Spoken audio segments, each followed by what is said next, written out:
कुछ स्कूली बच्चे कैंपिंग के लिए जाते हैं और उन्हें एक लड़की की रूह परेशान करती है। नमस्ते दोस्तों, मेरा नाम है डॉली और आपका फिर से स्वागत है मेरे चैनल पर जिसका नाम है घटनाएं आपके आसपास की। ये कहानी इतनी इंटरेस्टिंग है, ये घटना जो है इतनी इंटरेस्टिंग है जिसमें थोड़ा डर है, थोड़ी हंसी है। ये कहानी कुछ स्कूली बच्चों की है जो अपने टीचर्स के साथ हिल साइड पे कैंपिंग के लिए जाते हैं। इनमें कुछ लड़कियां होती है, कुछ लड़के होते हैं। वो हिल साइड पे जाते हैं, उन्हें पहुंचते पहुंचते रात हो जाती है। वो एक लॉज में ठहरते हैं जो कि लकड़ी का बना होता है। हिल साइड में अक्सर घर या लॉज या दुकान लकड़ी के ही बने होते हैं। उस लॉज में ठहरते हैं। ऊपर के कमरे में लड़कियां ठहरती हैं, नीचे के कमरे में लड़के ठहरते हैं और टीचर्स एक अलग कमरे में ठहरते हैं। जब लड़कियां सो जाती हैं तो उनमें से एक लड़की नोटिस करती है कि जिस कमरे में वो सोई हुई थी, कमरा चूंकि काफ़ी बड़ा होता है, ठीक उसके सामने एक दरवाज़ा रहता है जिस पर ताला लगा हुआ था और उस ताले में एक माता की चुनरी बंधी हुई थी और एक क्रॉस भी लटका हुआ था। ये देख के उस लड़की को कुछ अजीब सा लगता है, पर वो ज़्यादा ध्यान नहीं देती और वो सो जाती है। अचानक से रात में उसे ऐसा लगता है जैसे उसे किसी ने थप्पड़ मारा। वो उठ जाती है और अपने आसपास देखती है तो सारी लड़कियां सो रही थी। उसे लगा शायद ये मेरा वहम है। फिर दूसरे दिन होता है, वो लोग कैंपिंग के लिए जाते हैं, काफ़ी खुश होते हैं, काफ़ी एंजॉय करते हैं और वापस लॉज में आते हैं। दूसरी रात जब वो लोग सोने जाते हैं, लड़कियां अपनी जगह, लड़के अपनी जगह, तो दूसरी रात एक दूसरी लड़की को एहसास होता है जैसे उसे किसी ने थप्पड़ मारा और वो उठ के बैठ जाती है और पहली वाली लड़की से बोलती है कि मुझे ऐसा लगा जैसे मुझे किसी ने थप्पड़ मारा। तो वो पहली वाली लड़की बोलती है कि मेरे साथ भी कल ऐसा ही हुआ था, पर मैंने किसी से नहीं बताया ताकि लोग सोचेंगे कि मैं मजाक कर रही हूँ या फिर मेरा वहम है। फिर वो दोनों लड़कियां नोटिस करती हैं कि जिस कमरे में ताला लगा था, चुनरी बंदी थी, उस कमरे में एक खिड़की थी और जिसमें एक पर्दा लगा हुआ था और वो पर्दा काफ़ी ज़ोरों से हिल रहा था बिना हवा के। वहाँ पे कोई हिल साइड में चूँकि ठंड होती है, बिना हवा के वो पर्दा काफ़ी ज़ोरों से हिल रहा था।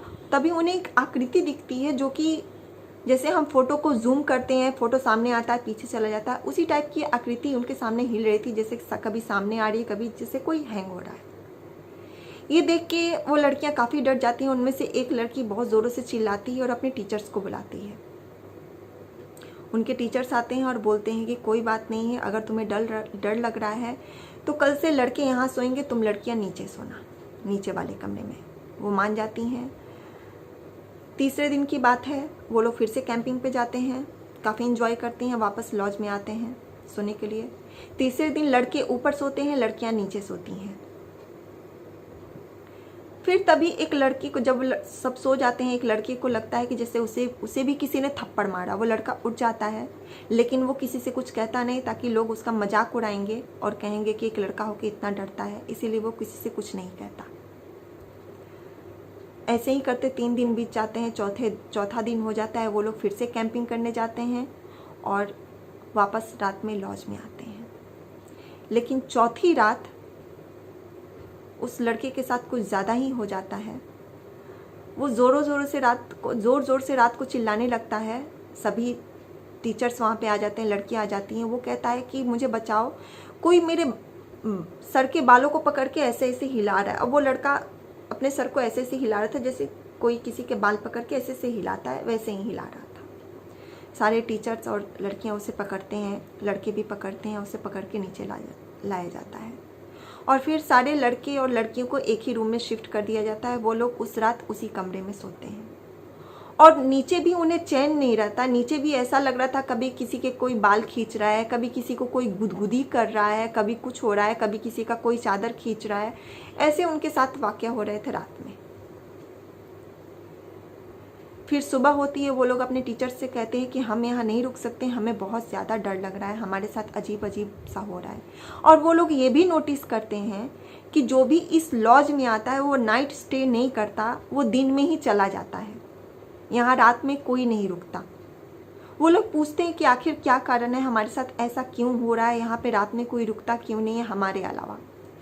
जब टीचर्स पता करते हैं तो उन्हें पता चलता है एक अजीब सा वहाँ पे हादसा हुआ रहता है। दरअसल कुछ साल पहले वहाँ पे एक लड़की भी कैंपिंग करने के लिए आई थी और पता नहीं किन कारणों की वजह से वो वहाँ पर उस कमरे में उसने सुसाइड कर लिया था, फांसी लगा लिया था खुद को। जो कि हिल्स में घर लकड़ियों के होते हैं, फ़ैन वहाँ पे होते नहीं है क्योंकि हिल्स में फ़ैन की ज़रूरत नहीं होती, वहाँ पे ठंड बहुत ज़्यादा होती है। तो उसने उस लॉज के जो कमरा था उसके ऊपर कोई रॉड लगा हुआ था, उसी में उसने हैंग किया था। और हैंग ऐसी जगह उसने फांसी लगाया था जो कि खिड़की के जो दोनों लड़कियों ने जो खिड़की देखा था उसके ठीक पीछे था, ठीक सामने। तभी उन दोनों लड़कियों को उस लड़की की आकृति दिखती थी झूलते हुए, क्योंकि वो जब उसने फांसी लगाया था खुद को तो वो ऐसे ऐसे झूल रही थी। जब भी कोई फांसी लगाता है तो ऑब्वियसली इंसान ऐसे ऐसे उसकी बॉडी हिलती है। तब से वो काफ़ी डर गए और उन्होंने कहा अब हमें यहाँ नहीं रुकना, अब हमें घर जाना है। फिर वो सारे बच्चे घर आ जाते हैं। उनमें से तो 2 बच्चों की हालत इतनी ख़राब हो जाती है कि उन्हें इतना फीवर होता कि वो हॉस्पिटलाइज हो जाते हैं। और वो हादसा आज तक उन्होंने नहीं भूल पाए हैं, वो उनके दिमाग में छप चुका है वो हादसा। वो लड़की चूँकि काफ़ी किसी को, बहुत लोगों से पता चला कि उसने ऐसा किसी को हार्म नहीं पहुंचाया है, लेकिन वो काफ़ी परेशान करती थी। उसकी रूह काफ़ी लोगों को सिर्फ परेशान करती थी, वो सिर्फ लोगों को डराती थी। दोस्तों, अगर आपको मेरी ये कहानी, जो कि ये बिल्कुल सच है, अगर अच्छी लगी हो तो मेरे वीडियो को लाइक करें, कमेंट करें, मेरे चैनल को सब्सक्राइब ज़रूर करें। अगर आपके साथ भी ऐसी कोई घटना हुई हो, आप शेयर करना चाहते हो, तो डिस्क्रिप्शन बॉक्स में मेरा इंस्टाग्राम का लिंक है, आप मुझे अपनी कहानी इंस्टाग्राम पे बता सकते हैं, उसे मैं लोगों तक पहुंचाऊंगी। तब तक के लिए आप सबको नमस्ते।